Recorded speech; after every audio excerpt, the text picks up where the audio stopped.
Mr. Danny Miranda, thank you for being here today, brother. It is an absolute pleasure to join you, and I'm so grateful for the opportunity, for this nice studio, for life. Thank you for providing it all. Appreciate you, man. I appreciate you as well. There's definitely a certain energy about you that you see online, like when we did the first episode and when you see it in your own podcast, and it absolutely translates in real life. It's cool to see that in reality. Is this the first time we're meeting in person? Yeah. Wow. I didn't even realize that. But yeah, man, I'm infused with love for life, and I hope people get that from reading the tweets, and I hope people feel that from the podcast. But I get that time and time again. When you meet me, it's like an energy that's transmuted. I don't know what that is. It's love for life, I guess. And I want everyone to feel that way. Do you think that's something you always had? No, I mean, I think I've always had it in me, but I also think that it's something that I've lost and found again. And that process of like finding it again is like where all the juice is, because life for so many of us takes us out of that place of love for life and joy. And I mean, it's hard for most people to go through school and be like, yes, I love life. I mean, some people do, but so yeah, it's been a journey, but right now just feeling very blessed to be alive, feeling in my purpose, feeling in my mission, feeling like, how did God give me this ability to be in this body and mind in this time? Let's go, dude. Let's go. Awesome. And this podcasting world has been a journey, and it's been coming on 4 years now for you, right? In my 4th year of podcasting. In the 4th year. Now. Pretty incredible. Pretty incredible. It sounds like a lot. In some sense, it's a lot of time, and in some sense, it's no time at all. Exactly. If you think about, I want to do this for 30, 40, 50 years. 3 years sounds like haven't even started my rookie season. Yeah. You know, but when you think about 3 years compared to most people, it's a lot. It's a lot of time. It's a lot. It's an infinitely greater amount than zero. So what's that quote from Naval? I think he was on like a podcast, but it was like a walk where he says to build a career in anything, it takes 10 years. Dude, that quote is part of the reason why I do the podcast the way I do. Because I know that if I wasn't willing to do it for 10 years, then why am I even starting? Yes. So. And it also gives perspective to the fact that like, this isn't something that you're not trying to be successful in day one. Trying to be successful in year 10, year 11. This is it's a long journey, and you get so much better. It's so cool to see. Yeah. And I like thinking about the idea of like, what if the podcast that does the best is with someone who currently isn't even born? That's a weird thought. And I think about that all the time. Yeah. And I'm like, why not? Why isn't that the case? If I'm doing it for 30 more years, 40 more years, 50 more years, person's 30 years old, takes over the world, and I'm interviewing them, like, let's go. And the podcast is so new on like the grand scale of things. Like, how many years has Rogan been doing it? Like 15, 10 to 15. 10 to 15. And it's like, that's the longest example we have. I can't imagine when we have people who've, like you've been doing it from the age of 25 to 65, like the progress and the skill that will provide you with is insane. Yeah. And just the comfortability with the moment. Yes. And really that's what podcasting has given me more than anything. It's like, you are always perfect right now in this moment. And the more and more you ease into that and appreciate that, the better you are in life. And so this is so much deeper than podcasting, because if you can have a conversation or an interview with one of your heroes and sit down with them, it's like, now any person I see on the street is like, well, I just talked to my hero and I had an amazing time. So like I have no preconceived notions, neutrality. I'm able to even enter that conversation even better because I'm so much more comfortable in my own skin. Yeah, that was my biggest takeaway as well, is like this art of listening. And I think so few of us actually understand that art if you don't have the high stakes of a podcast to really bring you into that moment. And having that translate outside of the podcast, it wasn't something I initially thought, but in seeing how much it's elevated my conversations, it's like the skill that is fundamental. What's an example for you that comes to mind of a moment where you had a conversation or you asked someone a question that you wouldn't have asked had you not done this podcast? So I think probably on a date is probably a good example of it. Like most people wait until the other person's finished telling their story so that they could tell their own story, blah, blah, blah. And it's such a thing that is, we're not focused on that person and being curious about that person. We're just trying to tell our own thing. So actually employing that curiosity, I think it makes you a magnet to people in a way. Because people are so devoid of feeling connected to another human being because we are so connected to our screens and to the online world, and it's so amazing. And I'm not here to dismiss the online world. Yeah. That's why I have so much of what I have in terms of joy. But how do you balance the two? Yeah. And to me, podcasts are one of the best ways to balance the two, because you get to connect with another person who you can study online, but you have to be there in the moment. And if you're not in there in the moment, you miss the whole thing. And it's such an ancient skill that's like being lost slowly but surely. Like this is what entertainment was for a long, long time. It's starting to go away in a way. Yeah, no, that's a great point.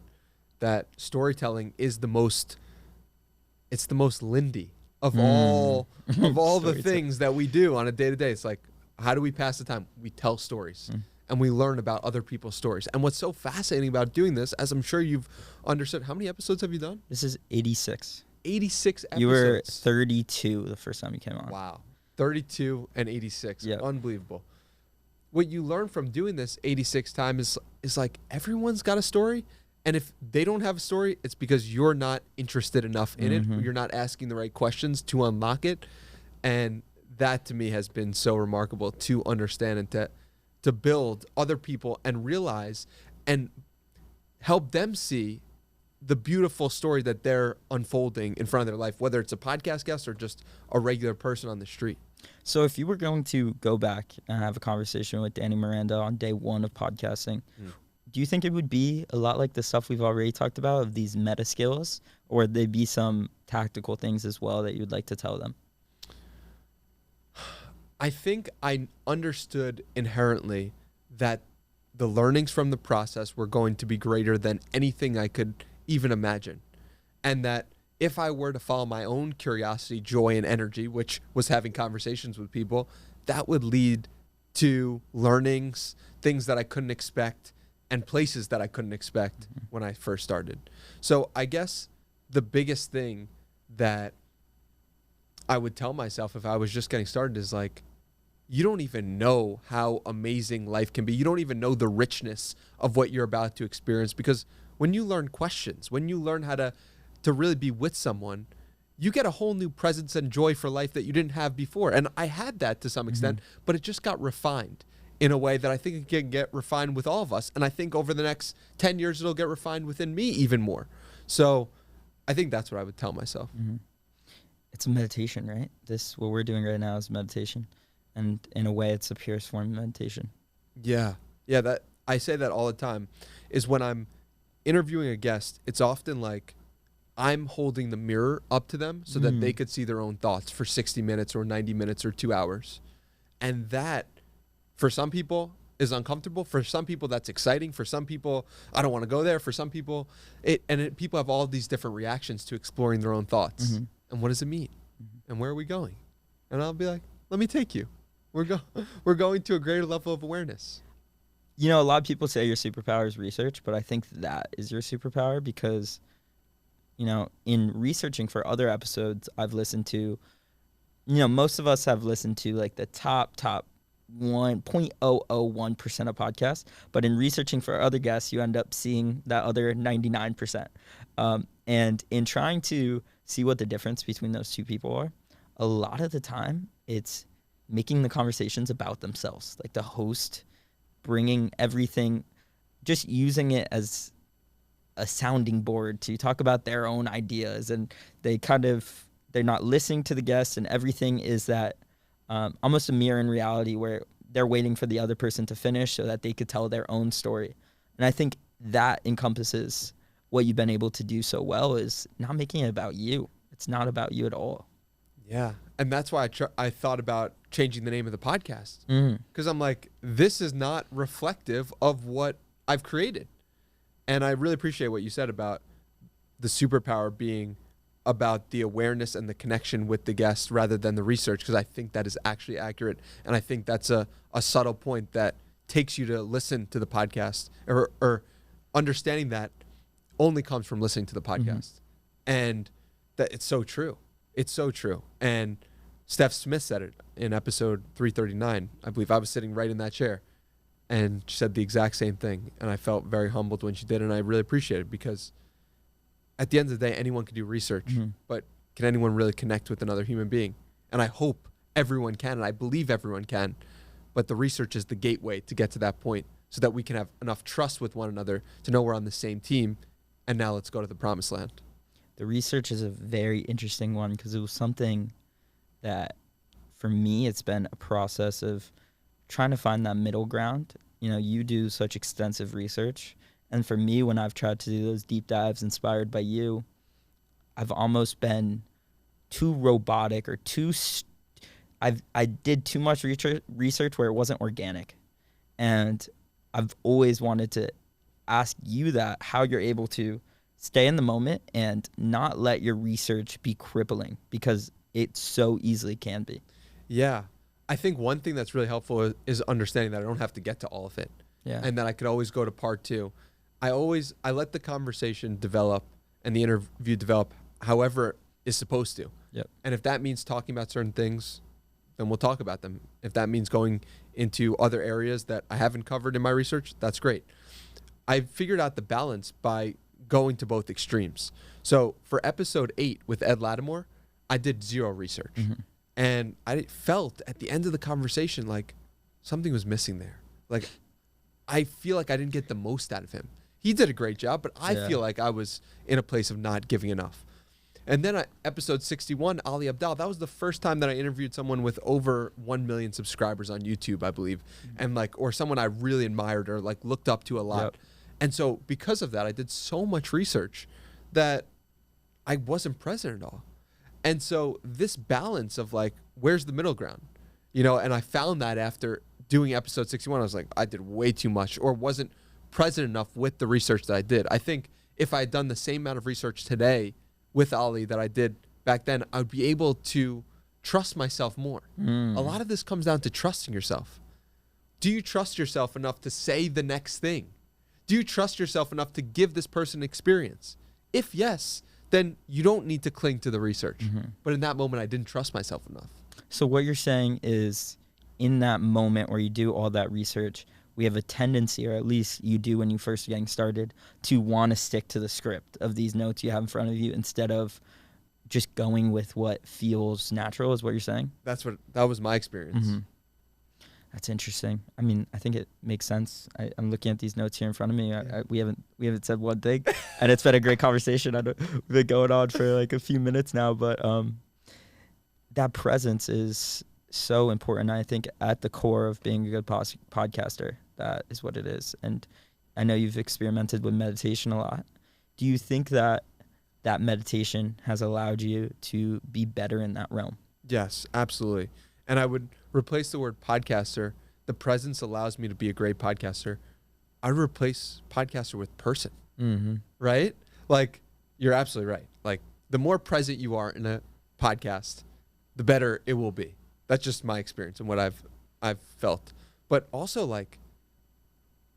if you're a person and you're more present, you're going to have better experiences. And I love playing around with this myself. All right, I'll be using my AirPods and I'll be out and about, and then I'll take them out, and then I'll respond to the world in a different way. I'm not as quick. I'm not as able to connect with the person and that I'm speaking to it that's in front of me, because I'm in a different world. I'm literally not as present. And that doesn't mean never put your AirPods on, go to a different world. But it's just interesting to me that my experiences are better when I'm actually more in life. And that's an obvious thing, but it's not actually applied by myself as much as I would like it to be, even though I know it's a truth. I think that you didn't say this exact piece of advice, but it plays into it in our first episode where you said everything that you do leads to the podcast. And in seeing how unpresent I am in certain aspects of your life, it makes you realize that it's a muscle, and that the more lack of presence you have, the easier it's going to be to zone out during a conversation like this. And it's so easy to fall into that mindless action with things. Yeah. I mean, it's so true. Like, if everything you do outside the podcast impacts this moment, which then makes you think about, like, I love thinking about that in life. Like, every moment that you do impacts your life and, like, impacts the moment that you're in. And the decisions you make, they actually matter to how you show up. And you're saying so many of those decisions without you even realizing it. Like, I'm sure you can tell. Well, you said it, like, your energy is different. It's like, why? Well, today I know it's different because I just went on a run at 7 a.m. with great friends outside in nature, 4 miles. Life was great. And you could feel that in this moment. I guarantee if we did the same exact podcast at the same time, but we did it without me running, with friends outside in the morning, it would be different. The energy would be different in some way. And you could pick up on that. You could tell that. So I just love that idea of, like, it all builds on each other. And the moment that you're in now is the result of the actions you took prior. And, you know, what you were saying, like, everything, there's an energy transfer. You can feel all the stuff that's happening going on in your head. And often I fell into this trap at times, and I know it happened to you in your episode with Peter Crone, where you want to impress somebody. You want them to be like, dude, this guy's good at this. This guy's cool. I like him, because you've consumed so much of their content, whatever it may be. And you fall into the trap. You fall into a trap of wanting to impress them and not just wanting to have the conversation. It changes things. It changes the dynamic a bit. Absolutely. And yeah, I'm so happy you brought that up. It was one of the most pivotal realizations I made for myself, which was that when I had a guest on who was almost like a father figure, I was using that guest because they had impacted my life in such a way, almost as my dad. And getting validation from them was almost like my dad giving me validation. And that to me was an important realization, because now I can think about that next time I have somebody on who's a father figure, or that I can look at and that's really impacted my life. I can look at that and be like, okay, I know my tendency is to look at them as a father figure. So how is that going to impact how I show up in this conversation? How can I get to a place of more neutrality with this person so I can get the best out of them? And then when I read you talking about that, what happened to you with Peter Crone, and seeing that you had Hormozy on the same exact day, that made my stomach drop, because I've been there where I've had a really bad podcast, and then the self-doubt plays with you a little bit, and you're like, shit, am I not good at this? Is this not what I should be doing? And to go from 2 heavy hitters in that same day after the first one didn't go as you like, that is not easy. Yeah. So what was interesting is that the first one left me feeling better even though it didn't go well. Really? Because Peter Crone has this magical ability to get someone more comfortable in their own skin than they were before they started speaking to them. So even though I knew that I didn't show up with the appropriate energy to make the most out of this, I knew that at the end he made me feel better. We talked about my dad. We talked about how I can't remember. I actually haven't gone back and listened to it since putting it out, because I'm like, I don't want to go there again, you know? But I remember just like feeling more at peace afterwards. And because I felt more at peace afterwards, I felt like when I was talking to Hormozy, it was like just one of my friends. And even though there was an element of Hormozy being a father figure to me, it was less than if that was the first conversation I had that day, or the first interview. It would have been different, and it wouldn't have been as good. Yeah, so interesting. That was a beautiful conversation. Thank you, man. Yeah, that was one of my favorites. And, you know, but that self-doubt, it's interesting that it left you feeling more calm because of who Peter Crone was. Mm-hmm. But I'm sure you've battled with that at times in the podcast of having a conversation not go as you please, and then having that little voice in your head play with you at times. Has that been something that lasted for a while at times? Has there been weeks or months where you're like, shit, I don't know if this is right for me? Mm-hmm. Absolutely. I mean, the way I like to think about it is that the podcast really started to work when I started to believe. And that, if you had told me that at the beginning, I probably would have said, what do you mean? What believe? Like, if you really believe it will work, somehow it finds a way to work. And so the first year, what happened was I really believed it would work. And the second year, I didn't believe it would work.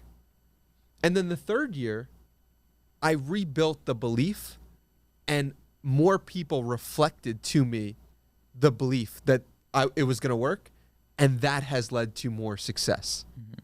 And so now the belief is even stronger than when I started, but it's even stronger because it's backed up by so many other people.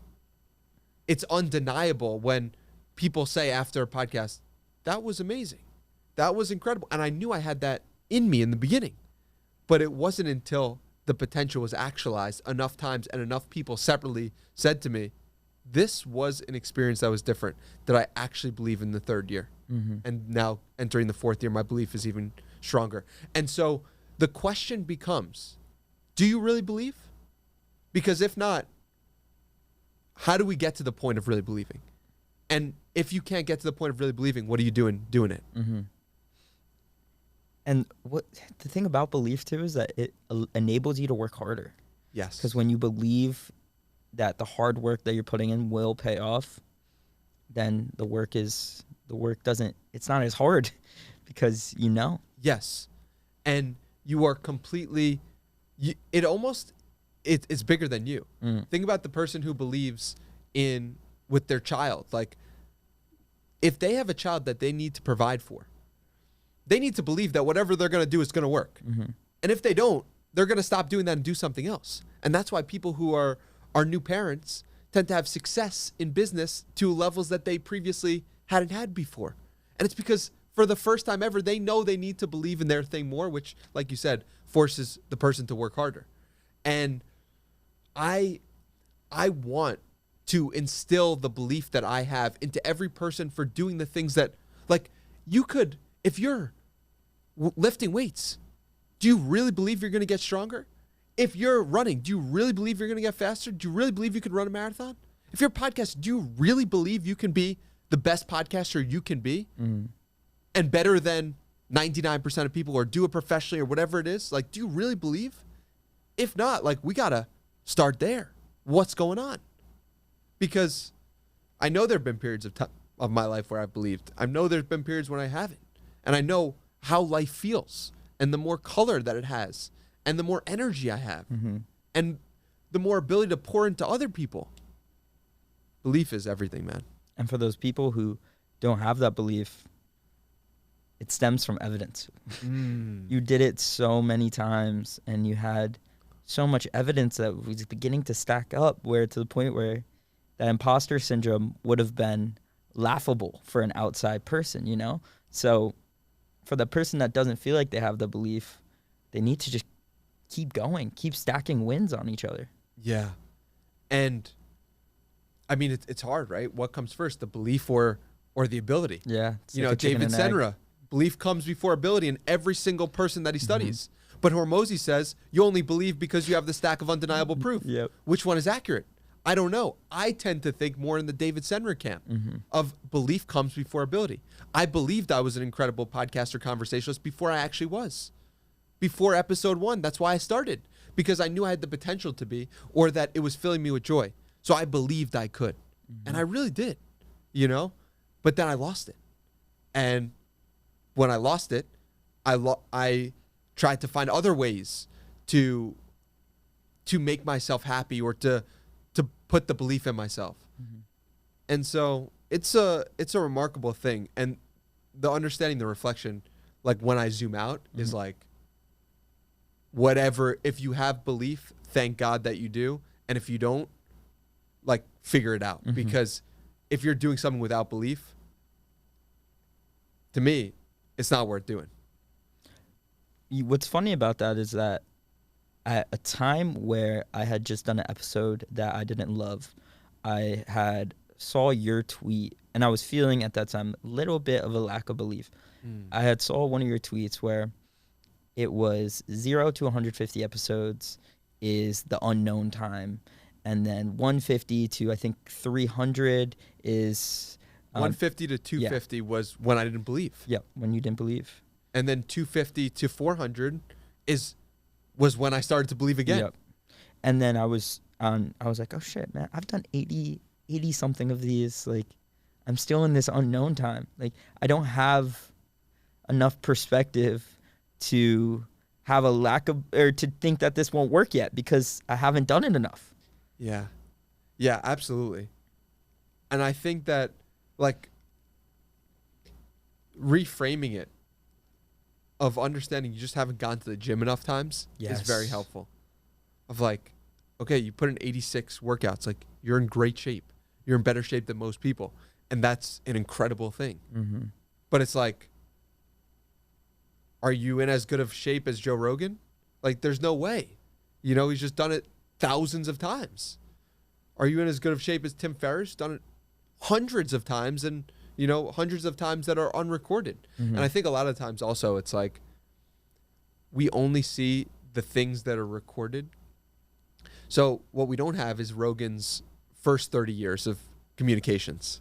It's like, how many podcasts did he record in his first 30 years? How many podcasts did Tim Ferriss unrecord that were for books and were for speaking engagements? It's like, dude, these people just have so many reps under the gun of recorded and unrecorded conversations that we just don't have access to. But they're in their 40s and 50s, and it's like, you're looking at it and be like, I've done this 100 times. And it's like, yeah. And like, it's supposed to not work if you do it 100 times. That was the hard part for me. Because I was like, let me do this 100 times and it's going to work. And then I got to 100 and I'm like, why isn't this working? And it's like, well, 100 was just to figure out if this is a path for you.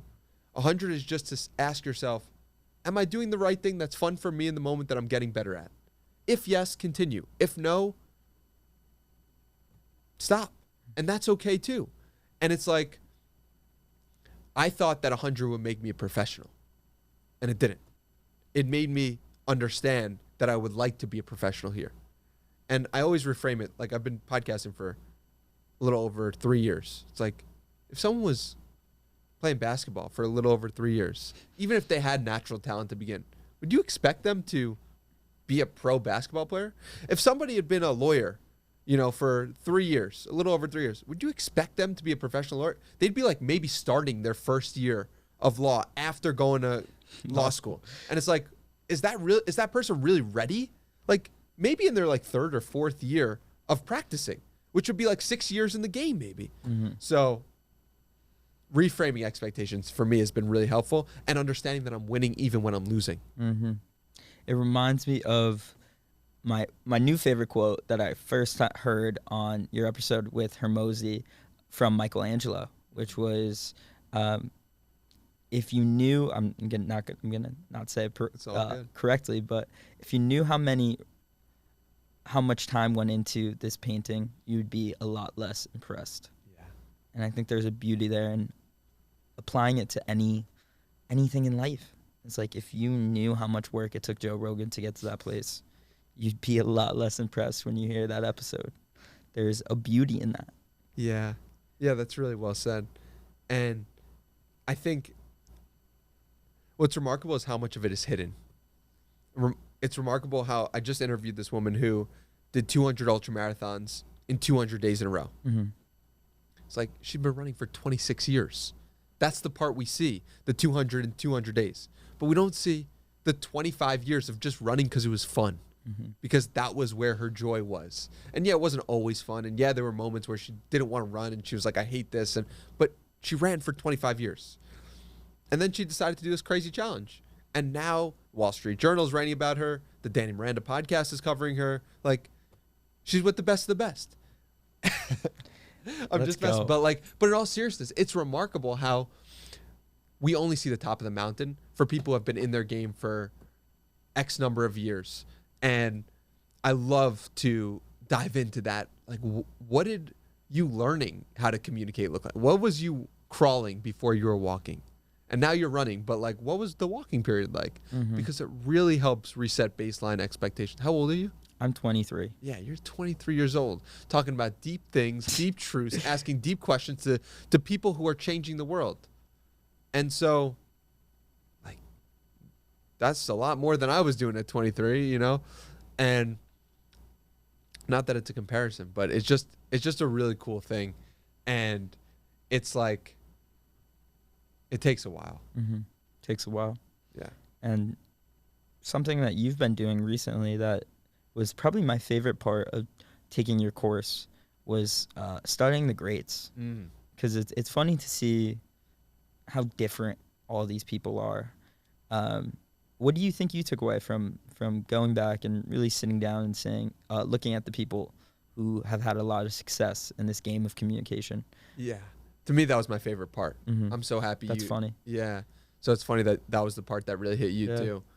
It was my favorite because it was something I inherently understood but couldn't put words to, that great communicators communicate differently.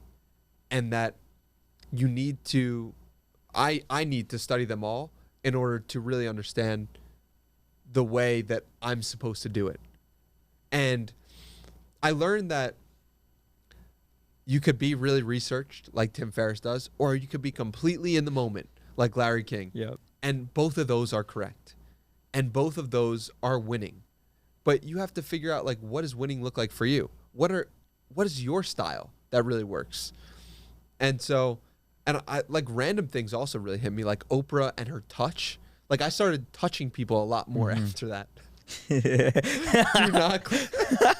Oh, I'm gonna get a good clip of that on Twitter. Goodness. But I started like connecting with people at a physical level, and I think part of the reason why we don't touch each other as much anymore is because we're so nervous or insecure. Like, I don't want this to be taken the wrong way. But I just like embrace and hug and love one another. Like, loving and being one with someone is really about connecting physically on the baseline, and it makes you feel different. So I think what I took from all that was just like, people communicate so differently, but really what's at the heart of all of them is like a mutual appreciation for the person they're speaking to, and a love and a desire to connect that themselves and the person they're speaking to. And that is what seemingly is what is in common from all of them that I studied.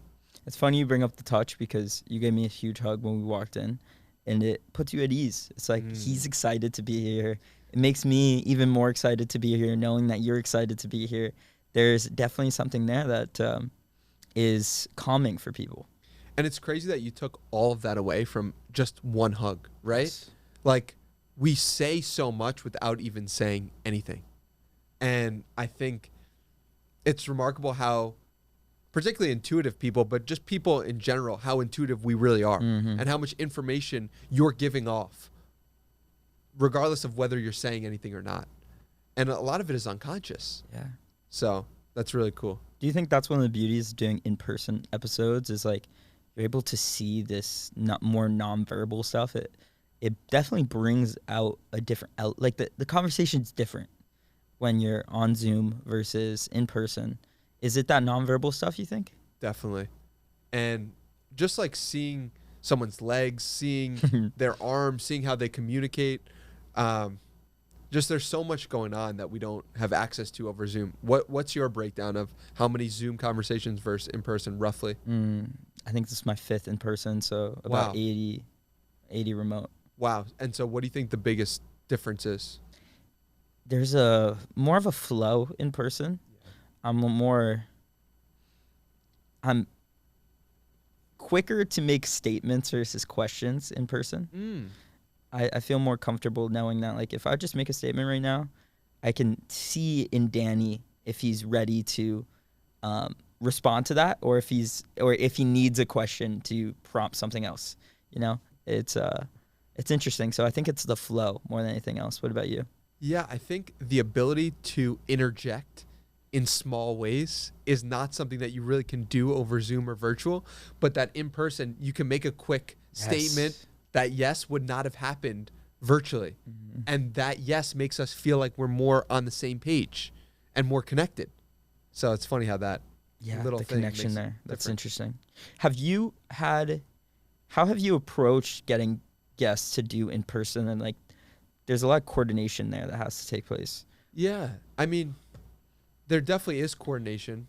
I feel like if it's important to you, you get it done. Mm-hmm. You know, for Andy Frisella, I flew out to him. Yep. And that was a great video. Yeah. I loved watching the behind the scenes with Hunter. That was really cool. It was special. It was so special. And to be able to document that and go to his facilities, like, it made a difference that he gave us a tour before, and that I could feel the presence of all the people who worked there and how similar they were to Andy in the sense that they were disciplined and committed and focused and clear on their vision. Like, that made a huge difference to me. And I think when you do it in person, you get that aspect of life. Like, you get the unseen things of what are their employees like, or what if you go to their studios or facility, or even like if they come in and they bring one of their employees or friends, like the people we have around us are reflections of us. Mm-hmm. And when you do them in person and you see the people around, the people you interview, give you a greater sense for what they value and what they care about. The people around us are a reflection of us. It's reminds me of being in Austin. I mean, we're both in Austin in person here, and it's so crazy to see this community that I've only ever seen online, like the type of people. Yeah. I've never really met those people with these type of interests in reality until being here, and I've been here for probably like 60 hours or something like that. And you just it's so interesting to actually start to meet those people in person, and it raises your game. Like, I've been working my ass off since I got here because I go to the gym here, and it's like there's no other gym that everyone's in as good a shape as this place. It's crazy. Yeah. And that's just a simple analogy, but it applies to all things, whether it's the podcast or Twitter, whatever it may be. It's like you're surrounded by people playing the game at a high level. And I think the one thing that I've noticed from being here in Austin is everyone I meet or interact with, it seems like they're building something for themselves that they're excited about. And I've never been to a city where that's the case, where it's seemingly every person is like, yeah, maybe I work at Facebook, but I'm building this thing, you know, like, and it's like, whoa, the people I met who are working at Facebook are all Team Facebook, or in San Francisco or in New York or whatever. But it's like, it's really exciting to me that there's like a place where people who are entrepreneurially minded and are building things for themselves are here, and they're just in full swing, and it makes you want to continue to pour into the things you're building as well. Mm-hmm. It makes it easier to find guests too, because there's a lot of good guests in person that you meet and that you run into. Has there been some funny serendipitous encounters that have led to podcasting guests? Oh yeah, I mean, yeah, I mean it's like, I view the whole thing as serendipitous in some sense. Like, if a guest finds, or I'm attracted to a particular guest because I'm interested in them or their ideas, I'm like, the fact that this even happened is crazy. But I don't know. I'm trying to think of any off the top of my head that are particularly serendipitous. None come to mind. Yeah, the whole thing in general. Yeah. Yeah, it's very cool. That Andy Frisella episode, I thought it was you at your best. Thank you. To be honest with you, it was I was really impressed. Why? I think there was, on one hand, you were incredibly curious and interested, but you also had, you had done, what's it called? 90 days? 75 hard. 75 hard. Yeah. You had done 75 hard. Yeah. You have your mindsets, I think, aligned in a way to allow the conversation to just be one of those ones, you know? Yeah. And I think there's something to be said about just the two people's energies matching. Yeah, you know, it's funny that you say that, because Tom Bilyeu often talks about how in fighting, in martial arts, styles make fights. And in podcasting, that's also true. I think it's true. And it's like how those two people's energies align, how their thoughts connect, and do they connect? And you could have two people who are amazing on podcasts, and then you put them together, and it's not as good because for some reason they just don't mesh in that way. And that's part of the process. And I think that with Andy, it was so clear how aligned we were and how we were building on each other and coming to new realizations and helping each other grow. And that was really a special thing. Styles make podcasts. It's funny. I was listening to Chris Williamson and Stephen Bartlett the other day, and there was just a quick offhanded remark that Chris made about how, you know, although they might have a lot of the same guests on, the conversations are so different because Chris is obsessed with ideas and Stephen is obsessed with stories. So two incredibly different styles in the same realm. And I never even thought about the style of podcasting that I have or whatever it may be. Have you thought about that for yourself? Like, what is my style? Am I more curious about ideas, stories? How have you tried to piece that out for yourself? Yeah. My thing is I want to learn about the other person and help them learn about themselves. And I don't know exactly how I would phrase that in one word, right? Like stories or ideas. But to me, that's the part, and that was such a great line by Chris, and I noticed that as well, and I highlighted that in my mind. But yeah, I think for me, it is really like, how can I help the other person learn something about themselves in a way that is helpful to the audience as well? Why do you think that's your guiding light?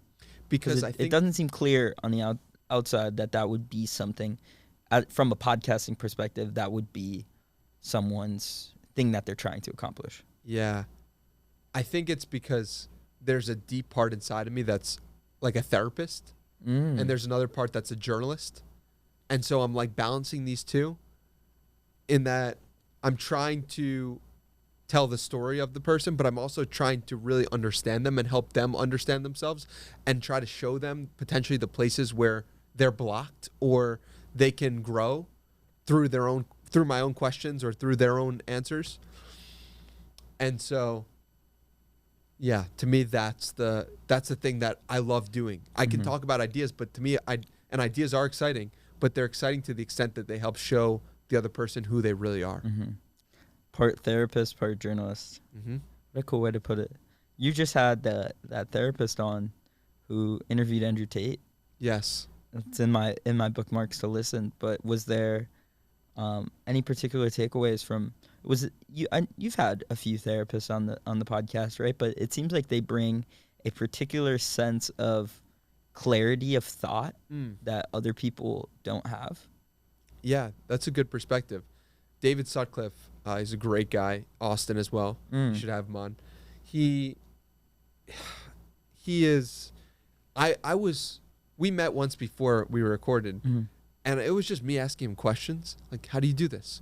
What's your process? I noticed you were so present in this moment. Like, how were you able to do this? What would you recommend for me? I know, like, you took the conversation in this way, and how do you think that people view me?" I was asking him all these questions because I'm like, I notice he has a gift for this, and I want that gift, and I wanna put water to that gift to the best of my abilities. The awareness, dude, it just keeps going back to that for me. Yeah. And what stands out because it's so prevalent in the skills that have allowed you to be in this game for 3.5 years. Yeah, it's the awareness of myself, of what I'm actually interested in. It's the awareness of the moment, and then bringing that and the awareness of the research to be aware of them, to know which questions to ask that could help them understand themselves more clearly, and then being aware that we are creating something in this moment that's never been done before. Because a guest will enjoy the podcast to the extent that they feel like they learned something about themselves, or they said something new, or went to a new place, or created something. No guest is going to be happy if they just repeated all of the things that they said on previous podcasts. They're just going to be like, okay, well, I just could have retweeted that podcast that I did. You know, so And it happens a lot.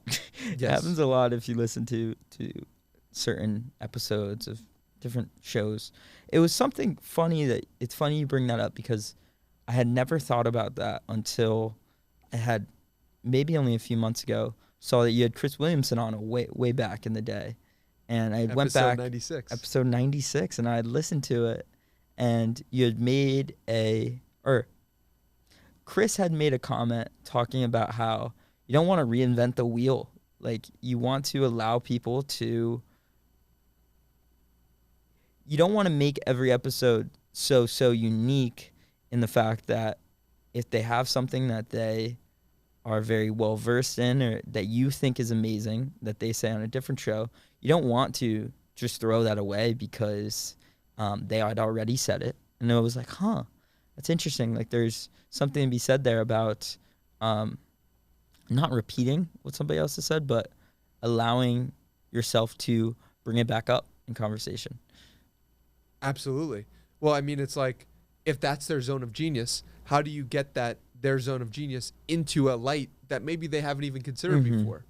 Morgan Housel was talking about his appearance on Tim Ferriss's show, and he was like, 80% of what I said, I had never even thought about before. And he talked about finance and writing and all the stuff that he normally talks about, but just in a new light. And so he got to explore his own genius in a way that he didn't even know he had. And that speaks to Tim's gifts and his talents. And, you know, Chris has an amazing style that's obviously worked of like, bring up the things that it's so unique. It's so unique, and it's cool to see him develop it, because you can see how it's been changing with time. The progression of it, and now, you know, he's so well researched, but it's so different than how everyone else does research. It's like these concepts and then throwing it back at you, almost being like a mirror in a way, and then having a ton of quotes that like perfectly align with what they were saying. It's very unique to Chris. And I think that be the mirror that's unique to you is the best way to do podcasting that I've ever thought about. How can you be the most perfect mirror for yourself, for your own unique talents and gifts? And so, like, when Stephen Bartlett asked, like, how are you? How are you really doing? Isn't that crazy? It's just like, that is his own unique mirror in this, you know, like, that's just him. Yeah. So I think the better you can get at knowing yourself, the better you can be at being that mirror that is actually you, and not you pretending to be Chris Williamson or you pretending to be Stephen Bartlett, just you know? Stephen Bartlett's genius is so interesting because he hasn't really been doing it for that long on the grand scale of things. I don't know how many episodes he has particularly, but I think it's only in the 200s, and he just has a gift or a presence that allows him to get things out of guests and get guests to be vulnerable in a way that you don't see them in other episodes. Yeah, man. And that's the therapy in him. Like, he's got a therapist. He's very on the therapy side, for sure. That's interesting. Yeah, he's got like a therapist side of him that I absolutely love and adore and appreciate so much. And he even said he was thinking about going back to school to get his therapy degree. Oh, interesting. Because he's like, I love doing this, so like, why don't I be a professional at it, or actually seen as a professional? And I appreciate that, because that was something I considered before even starting the podcast myself, of like, I should probably get a degree in therapy or being a psychologist, because I love that. So there's a spectrum from interview to conversation. That's interesting. Like, you see Rogan on one side of the spectrum of like all flow and all just pure conversation, two guys, just no real point to it. He's not trying to get anything out. Even if the person has a book, they sometimes don't even talk about the book, right? And then there's guys on the total other end of the spectrum. And then you have like guys like Stephen Bartlett that are a bit in the middle.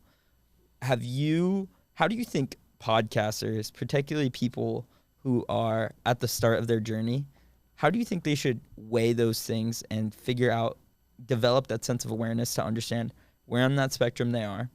And because once you have that awareness, it allows you to be a better host, because you just can play to your strengths more. And I'm also curious where you see yourself on that spectrum. Yeah. I think you find out where you are by doing it. Like, it's impossible to do it any other way. Mm-hmm. You can't think your way to knowing what type of podcaster you are.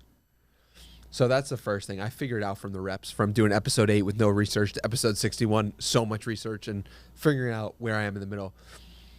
I would say I'm probably closest to Stephen Bartlett, if I had to guess. So pretty close in the middle. Pretty close in the middle. I'd say that's fair. But maybe more research than Stephen Bartlett, so more interviewer. Mm-hmm.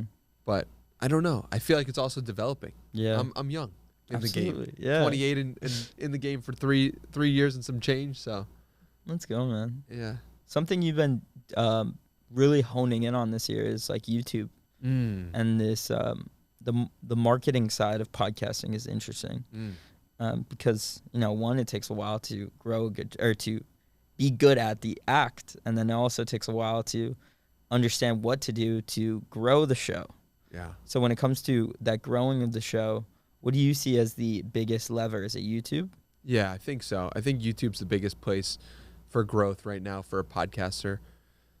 And it's funny because I was on the phone with my brother in the past week, and he's like, dude, I thought you were at 2,000 subscribers. You're at 13,000. Good stuff. And I'm like, yeah, I mean, it to me, it's a fun place to explore, because I feel like it's the most clear where someone will discover a video podcast and be like, all right, I'll listen to this. And so it's the most close transfer that I can imagine. And to me, getting good at it has been the process of being bad at it for a long time and not putting a lot of energy or attention into it.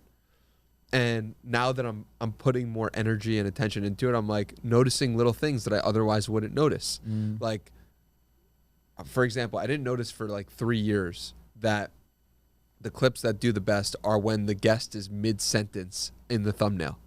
It's like, that's such a small thing that is actually beneficial and useful.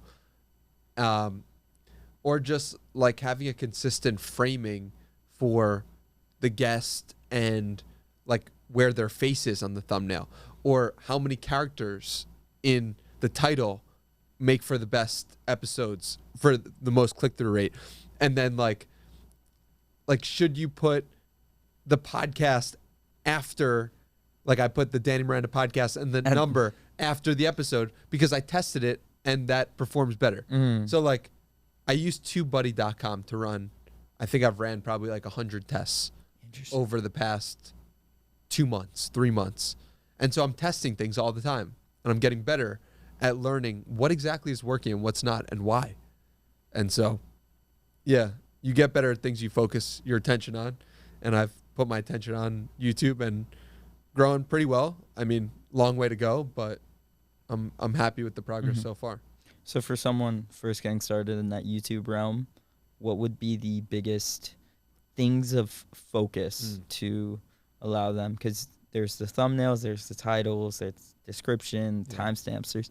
There's a lot of things at play there. What do you think the biggest levers are that allow for you to start to begin to grow? I think the truth is just having conversations that people want to listen to, you know, and it's hard too, because a lot of my episodes are evergreen, and I'm like, this is a conversation I know you're going to want to listen to in 10 years, you know, and this person is someone, quote unquote, or known by a lot more people. But I mean, the episodes with Frisella and Hormozy have done the best. Why? Because those are people that people want to hear from. And how did I get those opportunities? I did good work for other people, and people saw that I believed enough to give me those opportunities. It wasn't me reaching out to Andy Frisella or Alex Hormozy being like, hey, come on my podcast. At that level, what I've noticed is it's people they trust who are saying, you got to go on this guy's show. And so how do you get to the level where the people who are aligned with the people that you want to have on believe in you? You need to believe in yourself. And they need to see that you believe in yourself, because they're staking their reputation on you doing a good job with that person. And so it's so clear to me now, but it wasn't clear to me back then. Like, I didn't see that. But today I see that it's really just a function of getting the people close to the people on your side. And I didn't intentionally try to do that. I just was myself. And I believed.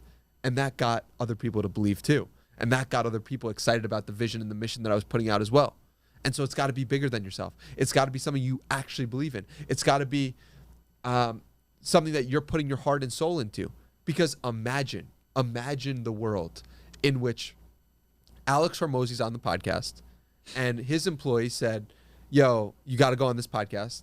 And I'm like, yo, who are you? Like, what's going on? Like, it's not a good episode at all. And the reason why is because I didn't prepare and I didn't have any questions. He's going to get off that podcast and be like, dude, why'd you tell me to go here? Yep. He doesn't know me. He's trusting. And they're all at that level. Andy Frisella doesn't have time to go through the podcast and see which is a good person to talk to and which isn't. You've got to believe in yourself. If you don't, it's over. Because how are you going to get someone else who's aligned with that person to believe in you? Mm-hmm. So, that's my thoughts on that whole thing. Gotta believe in the self at the end of the day. Yeah, that's the most important. Yeah. And then that ripples. Yeah, it ripples. So those guys, did they reach out to you or did you reach out to them and then just so happen that they're people? It's different for every person, but at that level, it is just their employees or the people that they align themselves with will sign off on someone. Okay. And it's like, okay, that person's good to go. Yep, got it. And then you're good. And it's like, all right, let's do it. It's that easy to get in the door. But, that took 3 years. Yep. And that's why years are so important. Because if somebody is willing to commit 3 years to this mission, and this podcast isn't quote unquote successful, or not a lot of people are looking at it, and this person's still doing it, it must be a part of their soul's mission. Mm-hmm. And I think that is what years indicate. How much do you believe? How much is this part of your mission that you were put on this earth to do? And because there's a lot of things that I've tried and done for a month, 3 months, 6 months, a year, but haven't actually stayed with. The difference is the things that I'm actually doing still, meditating still, is part of my soul's mission. Mm-hmm. Lifting weights still, it's part of my soul's mission. So that's kind of how I view it, at least. Do you have what's your process look like for finding guests? I look at people who inspire me, people who light me up. It's that feeling you get when you're like, oh, there's something here. I got to ask this person this. I would love to sit down in the room to feel this person's energy. I just cast a wide net in terms of I spend a lot of time online. I spend a lot of time thinking about people and I'm looking for depth. I'm looking for how much has this person thought about ideas? How much time has this person spent in their game? How far has this person gotten in their game? How much is what this person is doing, how much of it is aligned with their soul's mission is really what I'm trying to figure out. Is this person going to be doing this 10 years from now? If so, why or why not? So all those things are going through my head. And if I feel that love, that connection to them, or that feeling like they're on their path and I will want to be aligned with them in some way, then I'll sit down and ask if they would like to have a conversation. I've had a few moments where it's like having a crisis of not knowing who to have on the pod. Have you been there? And then it's how do you start to piece out then who to then ask? Yeah, no, I don't. I've never felt like I had that crisis. What is causing it for you? I think it's too wide of a spectrum of people, of type of person that I won't want to have. And then it's a not knowing in what side of me I should lean into more for the podcast. And then it feels like the spectrum's almost too big and too wide at times for me to have clarity in what type of guests I want to have on. Yeah. So what are we going to do about it? I think I'm a bit out of it now. And I think what really has got me out of it is not really caring. Yeah. And just being like, and just really taking the approach of what lights you up. Yeah. It's like it's almost Naval's razor of, if you like it, or Naval or Rick Rubin, one of the two. If you make it for you, you make it for you. And there's so many people who have the opposite approach of like you niche down and you try to grow and then you expand outwards. But there's something to be said about making things for you because it allows you to stay in the game. And at the end of the day, you win the game by staying in the game. Yeah, I resonate with that really strongly. It's like, I got to love it. If I don't love it, I'm not going to do it. I get one life. I'm going to spend it doing something that I'm going to spend it having conversations with people I don't want to talk to. Mm-hmm. To me, that sounds painful. Yeah. That sounds miserable. And thankfully, I love people. And that's been one of the key parts as well. It's like, there aren't many people I wouldn't want to talk to. I'm curious. I'm interested. And so there's never enough people for me to talk to because for me, every person leads to 5 more people that I can talk to. Mm-hmm. So I think when in doubt for you in the future, if it happens, I would really look at the people you had the most fun with and then going through their Twitter likes, going through their Instagram follow. Who are they following on Instagram? Who's giving them joy?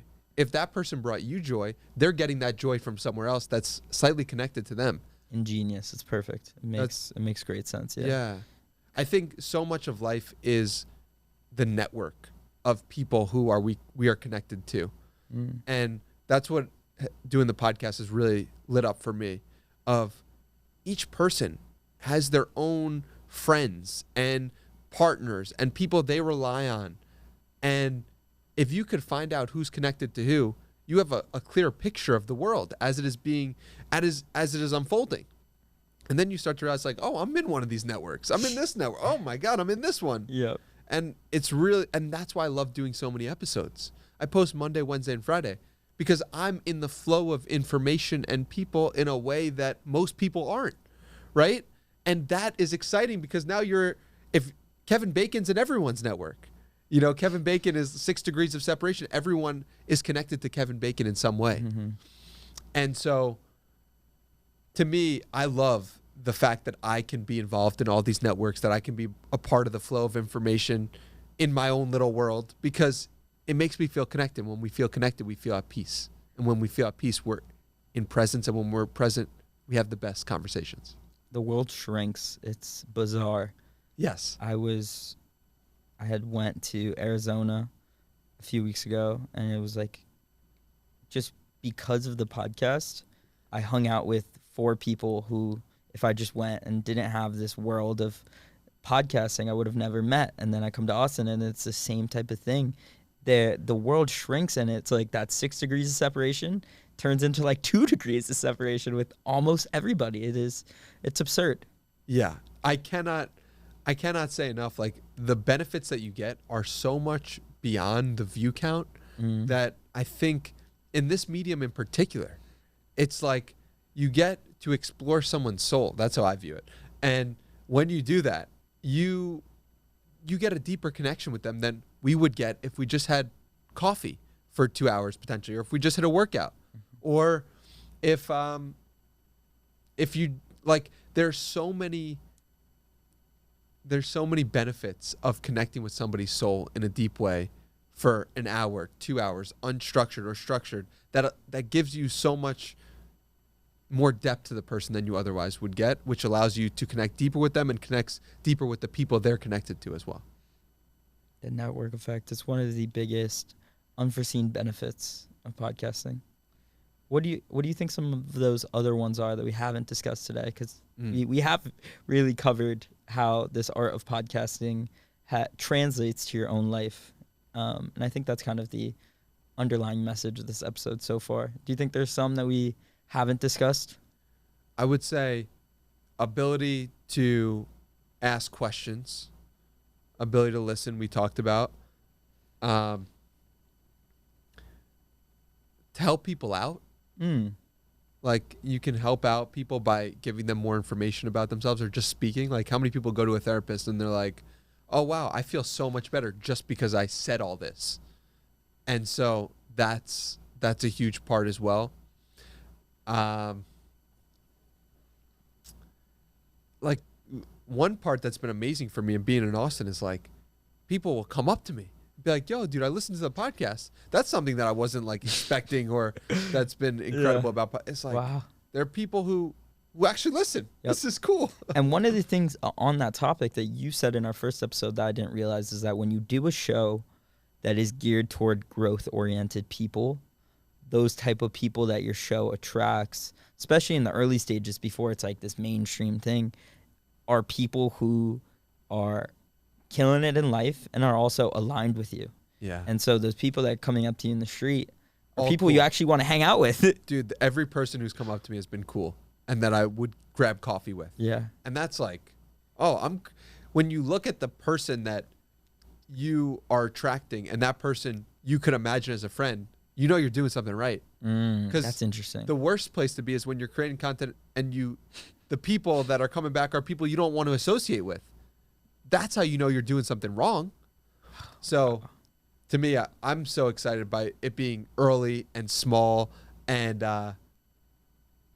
it's small. It's like 100,000 people play it a month. It's like not that small, but it's still small in the grand scheme of things. But it's like there's so many amazing people in that small subset of people that excites me so much. I know you're going to do a solo podcast coming up soon about the key lessons that you've learned through the podcast. Have you been thinking about that? Are there some that are front of mind for you right now? Well, I'm going to record it right after this. Oh, really? Yeah. So it'll go out on Friday. But off the top of my head, I would say that the first thing is like meeting your heroes is the coolest thing in the world, especially when all of your heroes turn out to be better, as good or better than you expected. To me, I'm like, this is the most amazing thing. And that's like the number one lesson that I've learned. And maybe it's just my, like seeing the best in people is something that I feel like I have. And getting the best out of people. Yeah. Well, in order to get the best out of someone, you need to see the best out of them. Right. And that's how I view it, at least. And yeah, like I met so many of my heroes, and two, like people are so much more approachable than you may think. Like the amount of people I sent messages to in the early days, like Ali Abdal, and that he was down to come on the podcast, episode 61. Granted, it was during the COVID times, but it was still like, that was crazy for me at the time. Like Gary Vaynerchuk coming on episode 39, like Chris Williamson, episode 96. Like these are early days. No one's watching, no one's listening. No one even knows that these episodes exist. And that's amazing because these are the early days in a different way as well. And I think like I just didn't realize quite how approachable people were for people that had audiences, people that were putting themselves out there online. Yeah. It's really crazy. The people that you can reach that you don't think that, like the average person doesn't think that you can reach, you know? Yeah. Like we create barriers in our head. We create barriers in our head for sure. Because if we were to come face to face with the idea that that person is us, it would give us a new responsibility for ourselves. So what you're saying is if you realize that you have that potential within you, you're, oh shit, I'm not living up to that potential. So you create a wall between those two things. Correct. You look at that person and you're like, that person's on the mountaintop. That person's so much greater than me. And because they're so much greater than me, I can never do what they're doing in any way. And they're on the stage and I'm just an audience member. And they're so far from me. And what the podcast has really done is like, oh, that's you. Like you are face to face with your potential over and over and over and over again. And it's like, maybe I'll never run a 2:30 marathon like Ken Rideout at 55 years old, but can I run a marathon? Absolutely. Right? Can I build a business? Absolutely. Can I have an incredible podcast starting from nothing? Absolutely. I saw Chris Williamson do it, right? Like you can do so much more than you think you can before you start a project like this. And so it's really made me realize my responsibility as a human to just do more. And when you become that person who's less impressed and more involved, as Matthew McConaughey would say, and you starting to humanize that person, you're having a conversation with that person, and then you stack up all these conversations with people like that, you start to see themes. And the themes are so simple. It's things like the obstacle being the way, and understanding that like the failures are the prerequisites to the success. And you know, it reminds me of this quote, when you know the way broadly, you see the way in all things. And it's just like there's meta lessons sprinkled throughout all these episodes that allow you to realize that there isn't any secret sauce. There isn't anybody who's like that much smarter than you or that much wiser. They don't have this innate superpower that you think that they do. And it's really just work, consistency, and relentlessness. Yes. And those people may have had gifts, and they watered their gifts. Mm-hmm. They watered them with continuous action and visualization and understanding that they were on their path. Like, the gifts that you see, top performers in every field, is like they built those because they felt like they were part of their calling. And they had sprinkles of them throughout their childhood, but those sprinkles became reality through their work.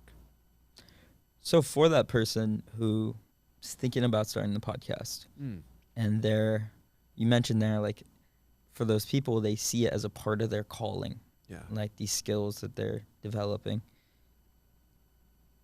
Is it the same advice that we've kind of heard throughout this episode of the only way to understand whether this is something you're being called for is to do it?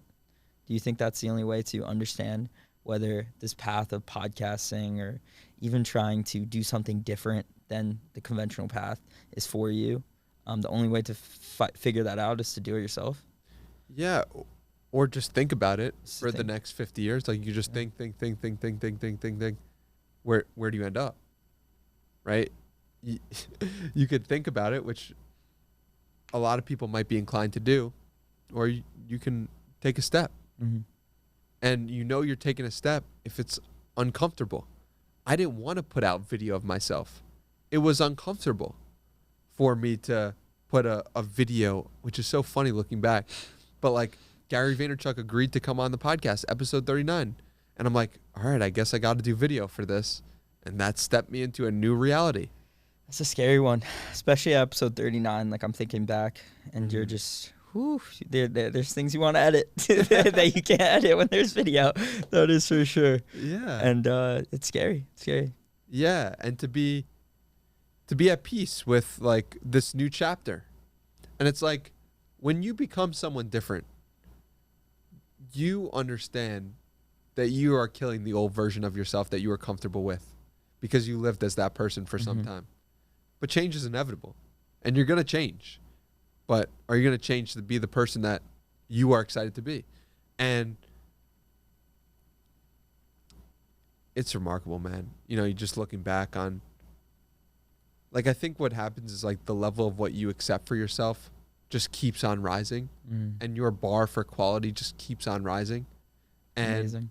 It's good to be naive about the first workout of like, this is the best I could do at that time, and love that person who showed up to the gym the first time, because without that person, you couldn't get to episode 86.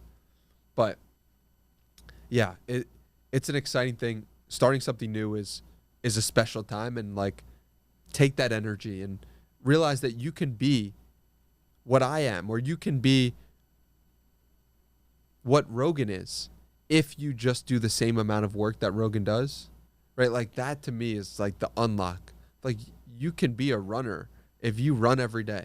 Like, you're doing the same exact activities. Not that you're going to get the same output, but if the input's the same, you are the same in some sense. And really sitting with that, when I was starting out, it's like, James Clear did 2 pieces of writing a week, 2 blog posts a week. So I'm going to do that too. I'm going to do 2 blog posts a week. I'm a writer if I do 2 blog posts a week. So I did that, and it led to me starting the podcast.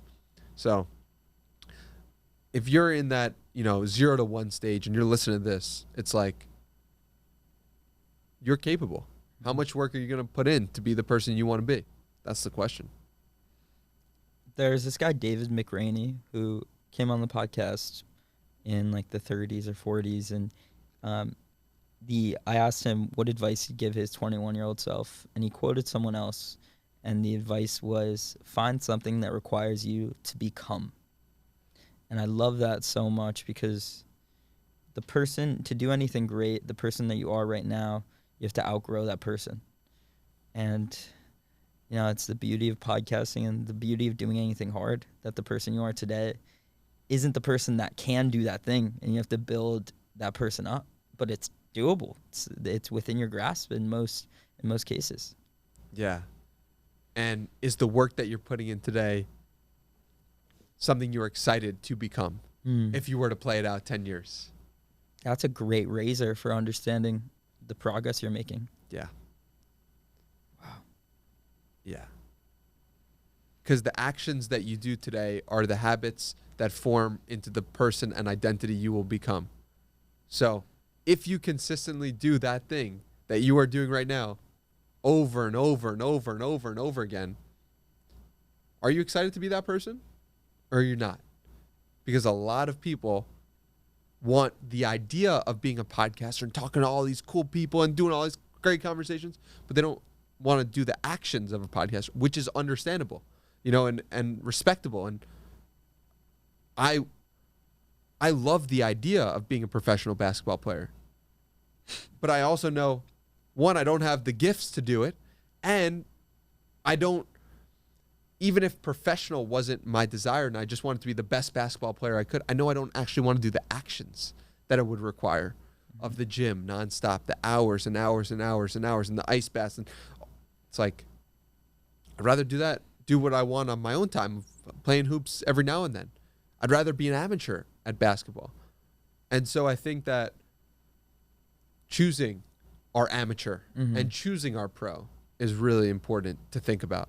And that you can be an amateur at podcasting, and there's nothing wrong with that. And there's a lot of benefits to be had by being an amateur at podcasting. Like, think about the person who has 100 focused, dedicated conversations over the course of their lifetime. That person has more understanding than the person who doesn't do it at all. So, yeah, I don't even want to, like, say that the amateur's bad. I love playing basketball once a week and not trying to improve at it. Like, that's amazing too, you know? Choosing to turn pro. It's from Stephen Pressfield. He has that book, Turning Pro.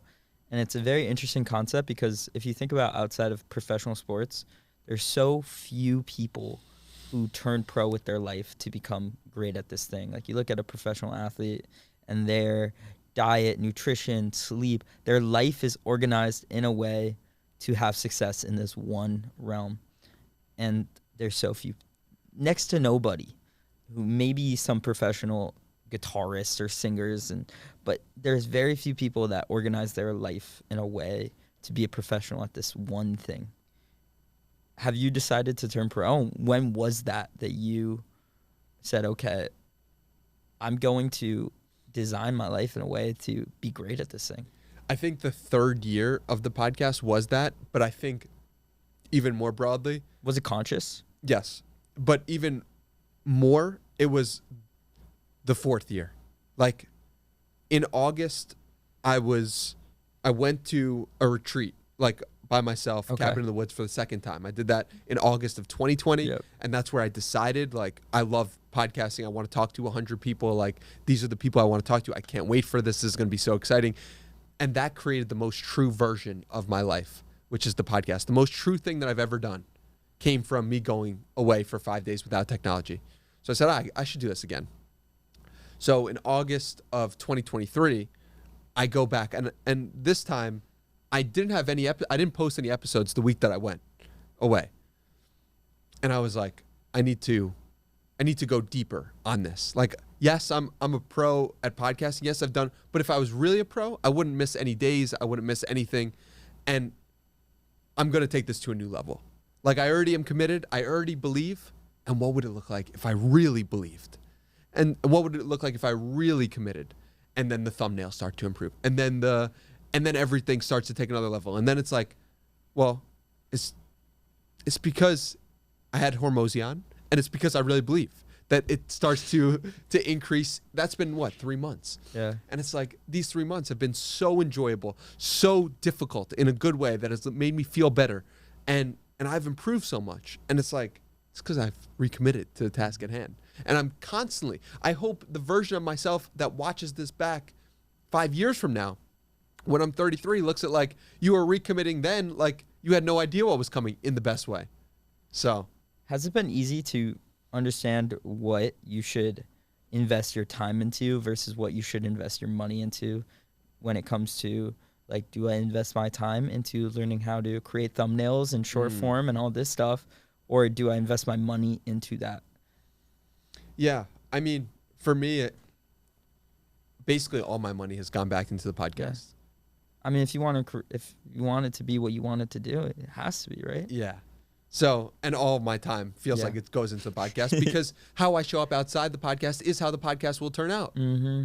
So, like the workout, like the run, the coffee that I get, the walk around with headphones or without, those are all my time going into the podcast. I mean, I've committed so much to this, but only because it's given me so much and only because I continue to get so much from it. So. Is that scary in a way? Not at all. It's freeing. Because imagine, you know how much you are building yourself every day, regardless of whether it turns out as people expect it or not. Regardless if every video I post gets 100,000 views or not. Like, dude, I'm winning. I already won. Someone asked me today, it's like a 50-year-old like millionaire dude, like, dude, okay, if you map this out, what does success look like to you? I was like, dude, I'm the most successful person I know. I am so successful by metric of I am in my purpose. I believe in myself. I believe in you. And I help people show themselves what is possible. How could I win or succeed any more than this? This is it. I'm winning. And so, it struck me in that moment like I've already won. And so everything I do now is like extra. Mm-hmm. I get a bunch of views, great. I don't get a bunch of views, also great. I make a lot of money, great. I don't make a lot of money, also great. I am in my purpose. When you are in your purpose, I am put on this earth to help people show them the light that they are, to help them believe. And when you're in that, when you really understand that, it doesn't matter if the podcast works out. It doesn't matter if you make a lot of money. It matters if you're loving every damn day and helping other people love every damn day too. Mm-hmm. So no, to answer your question, it's not difficult. It's not hard to do. It's the easiest thing in the world. One of the quotes that really puts me at ease, and it reminds me of what you just said, is make mistakes from ambition, not sloth. I love that. Make mistakes from ambition, not sloth. Because if you look at the things that people regret, it's almost always, unless it's like a crime or something crazy, it's from laziness or sloth. It's never from going out there and putting out 100 episodes and dedicating your time to it. No one regrets that. Even if they quit the podcast and turns out to be nothing, no one regrets those mistakes that they make when they're really trying to do something. Yeah. No one regrets going to the gym 100 times. No. Even if the modality of working out isn't the one that they want to stay with forever. Mm-hmm. No one regrets trying a new sport. No one regrets becoming more or trying to become more than they are today. You're so right. Yeah. Ambitious mistakes are so much better than sloth-like ones. This is obsession that you have. And I say the word obsession deliberately because Zach Pograb, and I hope I say that right. Pograb? Yeah. Okay. I made the mistake for a year, and then he was like, dude, I have to tell you, it's not Pograb, it's Pograb. Oh, no. And I'm like, dude, why didn't you tell me early? He's like, yeah, it's all good. But, Zach, I love you. And we know it's Pograb. We know now. And so he's obsessed with this concept of obsession, and I think it's beautifully archetyped in you and in what you're doing. And it's very cool to see. And when I look at when you first interviewed Zach or when you first interviewed Dickie Bush and Ali Adal even and Chris Williams, you've had an eye for catching talent before talent has exploded. Yeah. Is there something there? Do you think it's just doing so many episodes that It has nothing to do with the podcast. Yeah. It's within me. And I can't take credit for it. I was 13 years old writing a blog post about Gary Vaynerchuk in 2009 when he had a wine library TV show on YouTube 3 years in. Right? I'm a 13-year-old kid watching wine library TV and writing about it and showing my mom. Like, no one knew who Gary Vaynerchuk was. Why were you watching that? Because I could tell or knew from someone else that he knew how to market, and I could see that he had a love for life and an enjoyment. And if you look at like what I'm interested in today, it's very similar. Mm-hmm. And I can't credit the podcast. I can't credit anything other than it's in me. I just know if somebody is acting from a place of love in their soul's mission, and I could sense it. Mm-hmm. And I could sense it since I was 13. And that ability to spot talent has served me really well, right? Like the fact that like some of these people are my friends and some of these people I could just hit up comes from the fact that I had them on the podcast before people knew who they were. Mm-hmm. And so it's not in everything. Like I probably just have had a lot of reps in business, like not business per se, but like watching business content or like writing. It's just like these few modalities where I just have a sense for like, this is what great looks like. Mm-hmm. And I could see people who have great before other people notice them as great. Mm-hmm. So. The why I started the question with obsession is because I was curious if obsession was the thing that you saw, but it seems like it's love. Yeah. I think that's a great outlook. And it's why if someone's obsessed with something, it's almost like they are one with that thing, which what is love? What? Yeah, that's love. Yeah. Love is when you and that's funny. One person or one thing are combined. There's no difference between Michael Jordan and basketball when he's playing it at the highest level. There's no difference between Joe Rogan and a podcast. Joe Rogan is the podcast. He's one with the flow of life. And so those who are obsessed or those who are living in their obsession are also living in their love. Mm-hmm. It's so cool to see. I mean, when I was prepping for my episode with Zach, I realized that... Great episode, by the way. Everyone should check that out. I appreciate really that. Thank you. It really does mean a lot. We talked about you a fair bit. But one thing in that episode in prep for that episode that I realized was you connected Zach with Hunter Weiss and Dylan Jardin. Dylan Jardin, thank you. And that ended up being the impotence, I think is the right word, of a friendship. We'll go with it. Yeah. Of a friendship that sparked all of this stuff on the internet that will forever ripple through time. And if people don't know, look up the animations that Zach's doing. And it's crazy to see how much that has almost changed the internet as a whole. From it's mind-blowing. Yeah, it really is. And it's like, I didn't expect that to happen. I just saw 3 people who I loved separately and wanted to just bring them together. And when that happened, magic happened. And they all benefited from it in the form of friendship, in the form of growth on social media, in the form of just more connections out into the world. And I love that. Yeah. And I don't take credit for that. I just take credit for witnessing and seeing that those people needed to be together and that they needed to meet each other. Who knows? They could have met each other and hated each other. I just knew the likelihood of that was where I assumed it was very low. And yeah, man, I think like what they've reflected in me is like part of your power is connecting and connecting people, connecting ideas, whatever it is. And I'm like, how do I water that? If that's one of my gifts, like, let me try to get better at that skill. Let me try to pour and connect more people, you know? And so, or like figure out what the best, I have this network of 400 plus podcast guests as well as listeners of the podcast. How do I connect more of everything? And to me, that's exciting to think about how that best gets exploited over the next 10, 20, 30 years. But I'm excited to see how that plays out. And I'm really grateful to this day. They're all friends. And to this day, they're all building things together in some sense. So. And they got this beautiful office in New York where they're doing incredible things, and it's really cool to see. And it's cool to have that bird's eye view for you of like almost like pride of like, look at these guys that when I first met, like you're seeing the growth of people in real time from what started as belief because you had a feeling.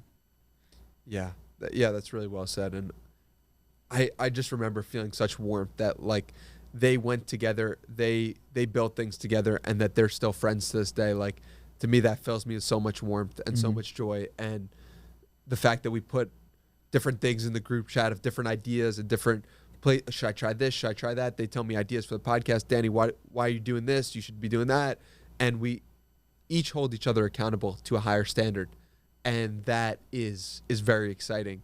That when you find people who you can hold to a higher standard and that appreciate when you really look at them and say, this person could be doing better. And that person doesn't take it as like, screw the person criticizing. Instead it's like, thank you. I needed that.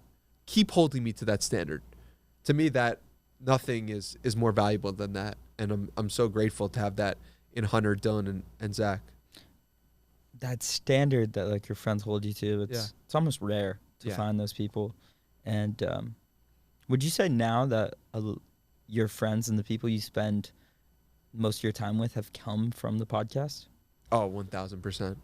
I mean, I can't think of a single person who I'm friends with and that person hasn't appeared on the podcast, or we've done a podcast, or I mean, there's very few people. Like my boy Kyle Fields is one of them, who I sat next to on a plane, 40-year-old dude, just an absolute legend, probably the best looking guy in Austin, just an absolute legend and super wise. And I'm like, yo, you should come on the podcast. You should come on the podcast. And he's like, whenever, like, there's no rush, whatever, we'll do it. And I have so much appreciation for that guy, but also just for the podcast in general, for giving me the opportunities to connect with people on a deep level, because we don't have these deep conversations in general. Yeah. I try to have them as much as I possibly can, but the podcast is the hub for so much goodness in my life.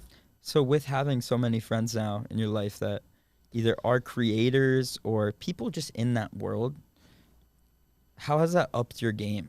Because, you know, we all know that quote, you're the sum of the 5 people you spend the most time with. And it's so true. Yeah. No, it's upped my game so much. I mean, what's interesting is that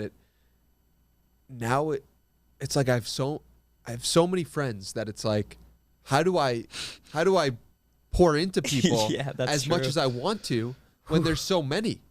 You know, it's not getting less, you know, just growing, because one new amazing person leads to 3 more amazing people. And it's like, and each podcast guest has 3 people they'd love to see on the podcast. So right now I'm thinking about like, how do I really make the most out of this? And how do I give as much as I want to everyone who wants to receive from me? So I'm open to ideas and hearing from people who have a similar situation. But it's funny. It's not an issue that many people have, but it's a real issue, especially when you do 400 podcasts and you make a good impression on people. And those are friendships that you want to water because they're with incredible people who are aligned with you in some way. And that's why you had them on the podcast to begin with. And the podcast is a beautiful way to even water those friendships and bring them back on. And just because this conversation that we're doing right now is so rare, even between the best of friends. Yes. And there's a beauty in it. Yes, absolutely. And the abundant nature of it. And like another thing the podcast has taught me is like win-win-win, meaning like win for myself. I'm loving the conversation or interview. Win for the guest. They're loving it as well. And then win for the person listening. It's like if you create scenarios in your life that are win-win-win, I mean, you're going to win at life, right? The more people you help win and the more you feed yourself and other people, it's like the better your life is. Mm-hmm. So to me, it's like finding those win-win-win scenarios in other places are so important. Yeah. Like meditation, for example, is win-win-win, right? You meditate, you feel more at peace with yourself. You then can go into another interaction helping someone else and being more present with the other person because you meditated. So like, where are the places you're win-win-win? Where are those? Asymmetrical returns. Yeah. It's really interesting. It's like the investment does not even come close to the thing that you gain from it. It's so understanding and like picking those things out and starting to realize where those places are, because that's how the best investors think. So taking that same principle and applying it in your life with not just money, but in relationships and the work that you do and food that you eat, all these things, there is an asymmetrical return in some way if you think about things correctly. And it's cool to see you start to apply that in not just the podcast, but in all realms. Yeah. And it's funny that you use the example of an investor, because you're an investor in your own life, but we don't think of ourselves that way. Mm-hmm. You are investing in specific people and specific experiences. And it's like, how much of those did you choose? And that's what makes Austin such an amazing city, is like so many people have chosen to invest their time here. So many people didn't get born here. They said, I'm going to go to that place because I see the people there and I'd like to surround myself with them. And that creates a way different buy-in in terms of the interactions you have versus the city where people get chosen to be in there. And that's exciting. That's interesting. I didn't think about that, but it's so true. It's one of the rare places that the majority of people here chose to be here. Yeah. And I think moving forward, more cities will be created by people who choose to be in those cities. And that's just like because things are going more and more remote and people can actually have that freedom to choose. And because the world getting more digital, where you didn't know what existed in other cities to the level that you know today. 50 years ago, you couldn't figure that out. You couldn't know what was in Austin. You couldn't know what was in Austin. You couldn't know that there was this beautiful gym, podcast studio, cold plunge place that existed. But you just heard about it on a podcast. Exactly. And you're like, I want to experience that. So with the course you just dropped, The Art of Interviewing, what's something that is in that course that you think is important that we haven't spoke about today? I would say the questions list, I think, is really impactful. And that if you just take the questions list on its own and journal about 10 of those questions that hit you, I think it's easily worth the $300 investment. But that doesn't even get into, like, you take the questions list and then give them to other people. Like, ask some of those questions to your friends or your parents or your siblings and watch what happens. People open up in a way that you've never experienced before. I think, like, to me, that's the exciting part of, like, take those questions on that list and actually do something with it and change the lives of yourself and the people around you. To me, that I'm going to continue updating that and continuing to pour into that. But to me, that PDF alone is worth the price. It's 100 questions too, which is a fair, more than there's at least 10 in there that will speak to you on a deep level to want to journal about them. Are there some for you right now when I ask what your favorites are that come to mind? I've been asking, if I should pray for you, what should I pray for? Mike Posner? Yeah, Mike Posner said it originally, like that I heard originally. Yep. And more recently, I went to church and the pastor said at the end, you know, if you could ask your friends or family if you could pray for them, what should they pray for? I just start bawling, crying my eyes out, because I'm like, I've never asked my dad this after 28 years of my life. I've never asked him that question. I've never asked my mom this. I've never asked my grandparents. That deep, like, feeling of selfishness is what came over me in that moment. And I was just disappointed in myself. And that led me to, like, bawl my eyes out for 5 to 10 minutes straight. And to me, that question is something I lean on after talking to people, and really just as a way to get to know what's important to them. Because we really don't know what's important to people until we ask. And I love asking that question. It's one of the best ways to see what's going on for somebody in their mind. And I feel like what surprised me the most after asking that question to so many different people is their response, a lot of them has been, you should pray for clear vision for me. And that wouldn't have been something that I would have expected. Mm-hmm. But clear vision points to... That was my answer. Really? Yeah, I don't know if you saw on my facial expression, but I was taken aback because it's clarity of the vision is exactly what my answer would have been. People don't know if what they're doing is the right thing. And I guess it's become part of my purpose to understand that you can't do it wrong and to help other people understand you can't do it wrong. You know how you're on the right path, doing the right thing? Because you're doing it. Like really sit with that. Yeah. Like each moment is complete as it is. Each moment is perfect. Well, what if you accepted that premise? Mm-hmm. You wouldn't have any doubt or worry that you were doing the right thing or you're doing the wrong thing. Because it couldn't be wrong. Because you're doing it. So that's one thing. But clear vision has surprised me, and it's excited me that that's the problem people are facing over and over and over again. And I think in a world of infinite options, that becomes more Makes apparent, yeah. Right? Like, should I be doing this if my friend is doing that and that this is his result? He just sold his company for $30 million. So it's like, what's your answer? What's my answer? Health of the people I love. Mm. I think that gives me the baseline and base level of everything I do. Such an unselfish answer. Yeah. And it's the truth, man. Like, I'm so grateful for the health of my family and the health of my friends. And, you know, my friend Dom, he recently went into cardiac arrest. And I'd went on a run with him the week prior. And I was like, this guy's in incredible shape.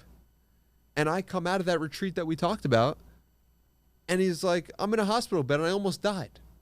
And I'm just like, what? Dom, of all people? And so that to me was just like a real eye-opener for how precious this is, how for granted, you know, or just like how we just don't know. We just don't know what the future holds. So if we don't know what the future holds, like, why not make the most of it out of every minute? Why not appreciate that every minute is perfect just the way it is? And why not live life with the understanding that if we can get the most out of other people, if we can get the most out of ourselves, life's pretty good. That's beautiful. It's crazy, the fragility of it all, but it also brings in the beauty of what we're doing right now. Having this conversation, having this discourse. It's that perfection of the moment when you realize that there's a finite nature to it. It adds so much more of a value to this. Yeah. Yeah, that's a great point. We constantly, you know, think about how can we live longer? How can we extend? It's like, how can we just be with what is and accept what is? Because it's perfect, even if it doesn't seem that way in the moment. Mr. Danny Miranda, do you have a challenge to leave people with today? Love more. Love more. Yeah. Like, how can you add or put a little bit of love into your life or in the lives of others? Mm-hmm. Start with yourself if you feel devoid of love for yourself. And then just sprinkle in some love for other people, whether that's like a gift or a wink at someone in some small way. Just connect with humans. And when we really connect with humans, we love them. So beautiful. And I so appreciate your kindness, the thoughtfulness, the awareness. It all shines through. And it's apparent you're a special dude, and it was an honor to sit here for, I mean, like you said before, we could go for forever. And it's too bad that we have a time limit on these things, because there's so much that we could talk about. And I so appreciate you spending the last hour 50 with me. Dude, it's been an absolute pleasure, and I'm so grateful you've created the space to make this happen. I'm excited to see more in-person podcasts from you, and I'm really appreciative for the moment and for you moving to Austin. I know it'll transform your life, and I'm just curious and excited to see how. Thank you, brother, and I appreciate you laying the groundwork and the foundation to have a shining light or a guiding light of what this could be. Like you mentioned, Chris Williamson being that person earlier that allows you to see that you can do this thing starting from zero. So providing that vision for me and for so many other people who are thinking about getting in this space or who are already in this space. It's cool to see, and it's more than appreciated. Much love, man. Much love. Thank you guys for listening. Peace.